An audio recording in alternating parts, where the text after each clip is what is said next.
Hello! I'm in the middle of the mountains right now because I'm kind of on a side quest. I kind of came across some houses that are really old, and to be honest, I couldn't miss out on filming them, so why not make a video about it? I'm actually standing right in front of them, so let's check them out. And I wanna draw a sketchbook page here just because I can. I first wanted to explore the whole thing and then go back inside to sketch. But some foreshadowing, I kind of heard a male voice from within the big house. So I left and I'm gonna do the sketching here. And yeah, it's pretty windy, but that's just beneficial for the atmosphere. I actually don't know where to start because we have one house here, another house back there, and a shed. Let's just start with this one here. I don't know where the entrance is. I think it's behind the house.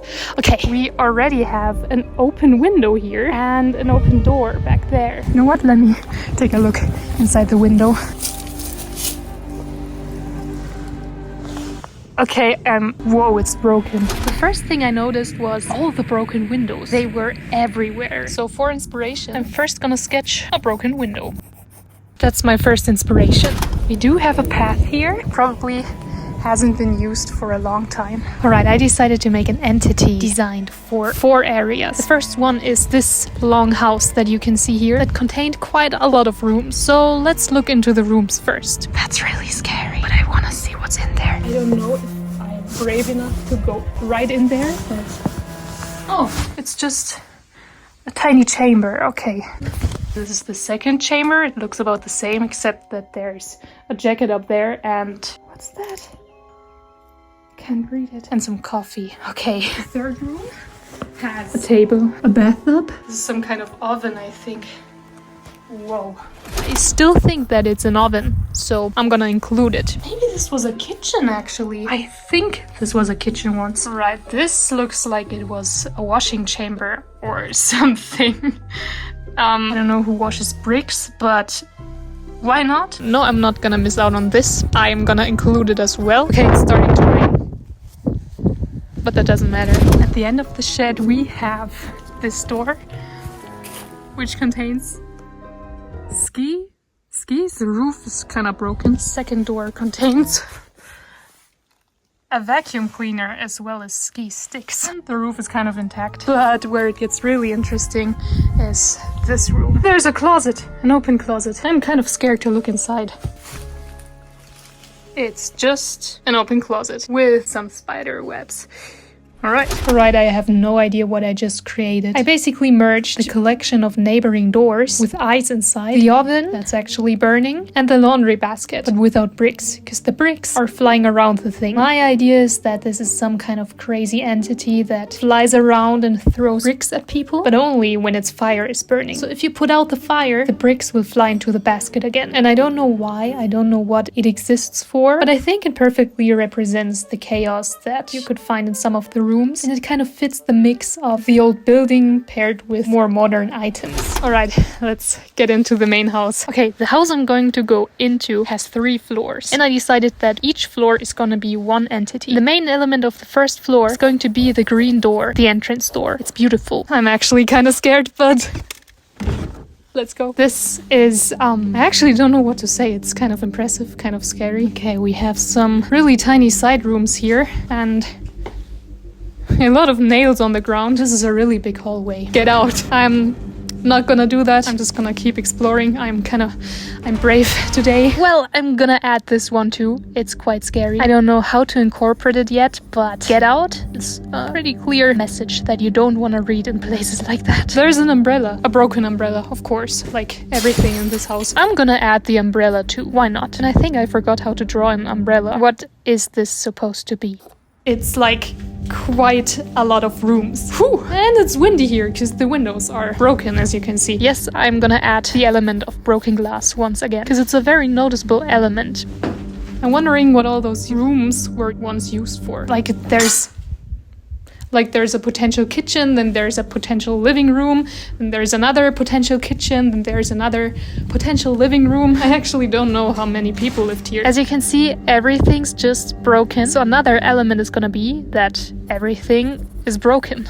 I first wanted the door itself to be the entity, but then I decided that it would be better to make it serve as a base for a snake. I don't know how I got the idea, especially a snake that has an eyeball instead of a head, but I kind of liked the idea. I also made it spiky because of the broken windows and wrote "Get out" on the door. That seems very terrifying. The snake, or whatever you want to call it, is transparent, because you can actually not see it. I think it perfectly brings across some kind of hostility that I felt when I entered first floor, mainly because of all the messages on the walls. But yeah, it was a bit terrifying. I'm actually kind of curious to get upstairs, because that's more interesting in my opinion.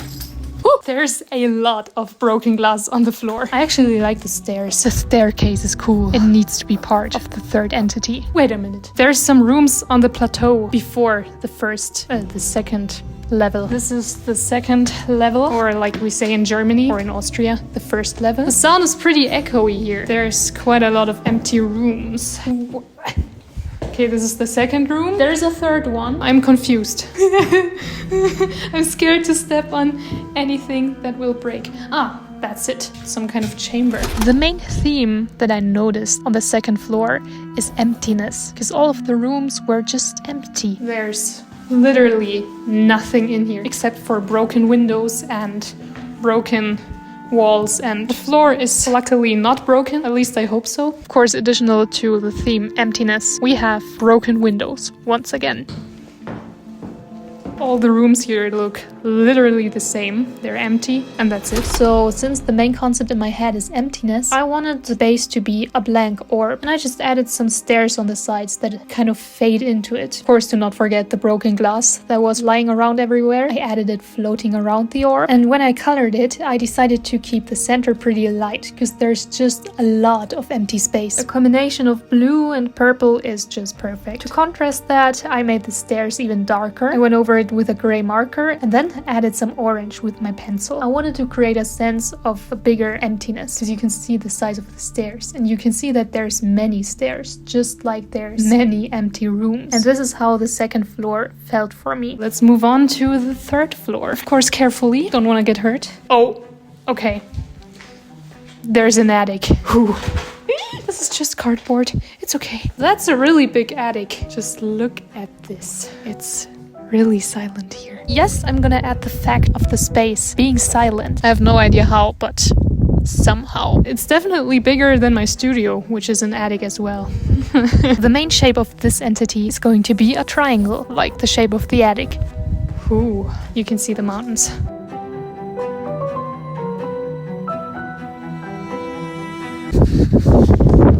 Okay. The wind interrupted me. I wanted to say I have to add the view, because it's very pretty. I don't know what this was used for, but it's like the floor doesn't look like it was used for living or anything else.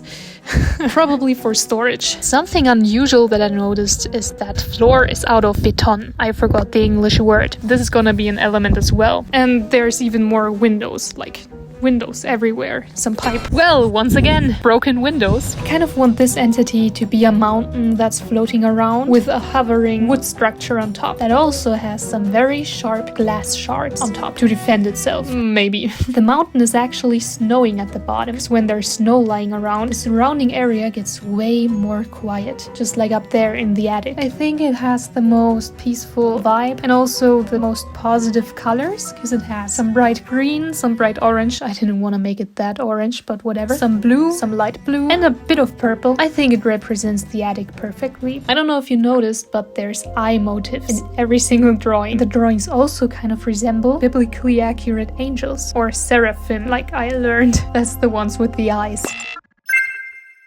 The first one, has a lot of eyes. The second one also has an eye. Third one doesn't have obvious eyes, but kind of has the shape of a seraphim. And then the last one has some hidden eyes in the wood. I know that all of them are pretty abstract and not what I usually draw, and it was kind of inspirational to come out of my comfort zone like this. So let me know what you think about them. Now back to the main house. Well then, let's move on to the next house, because that one looks very different from this one. Right, so actually this house is closed off. The windows are not broken. All the rooms are empty. They have quite a lot of tapestry in there, which concludes my journey here, because the most interesting thing about this whole place is, of course, the big house that I just went in. Well, okay, I hope this little side quest bonus video was entertaining to watch. It was a bit scary, to be honest, because I'm usually not that brave, but I went inside and that was pretty amazing. It was worth it. Well then, we'll see each other in the next video,